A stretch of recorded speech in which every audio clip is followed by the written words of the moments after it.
नमस्कार, मी सचिन गव्हाणे आपलं स्वागत करतो न्यूज टॉप 9 या बुलेटिनमध्ये। बुलेटिनची सुरुवात करूयात महत्त्वाच्या बातमीने। मुख्यमंत्री एकनाथ शिंदेंनी आज TV9 मराठीच्या गणपती बाप्पाचं दर्शन घेत मनोभावे आरती केली। यावेळी त्यांनी बाप्पाला बळीराजाचं संकट दूर कर अशी प्रार्थना देखील केली।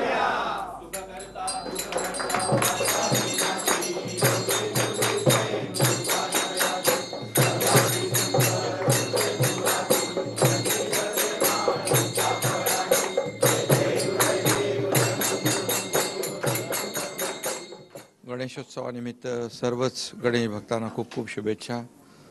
एक अतिशय उत्साहात यावर्षीचा गणपती उत्सव साजरा होतोय।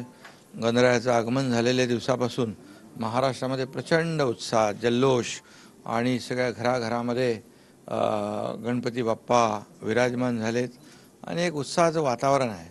सगळीकडेच एक आनंद, समाधान सगळे व्यक्त करतात आहे। आणि तसं यावर्षी पाऊस चांगला झाला आहे। शेतकरी आम्ही नेहमी म्हणतो बळीराजावरचं संकट दूर कर। पाऊस चांगला पडला आहे, आता पीक चांगलं येऊ दे, बळीराजाच्या आयुष्यामध्ये चांगले दिवस येऊ दे आणि सर्वच घटकांना गणपती बाप्पाच्या शुभेच्छा आणि आशीर्वाद मिळू दे।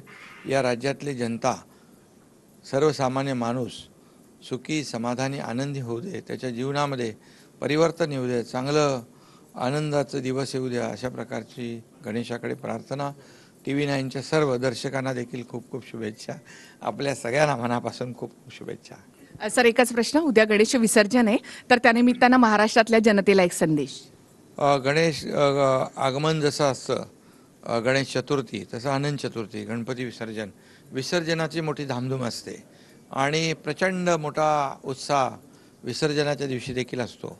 आणि म्हणून सर्व गणेश भक्तांनी विसर्जनाच्या वेळेस अतिशय भक्तिभावाने, श्रद्धेने गणपती विसर्जन करावं, पण संयम राखावा आणि पर्यावरणपूरक गणपती उत्सव आपण आता साजरा केला आहे, पण गणपतीचा अनंत चतुर्थी शेवटचा दिवस देखील विसर्जनाचा अतिशय चांगला आनंदात जावो, अशा प्रकारच्या शुभेच्छा। खूप खूप धन्यवाद।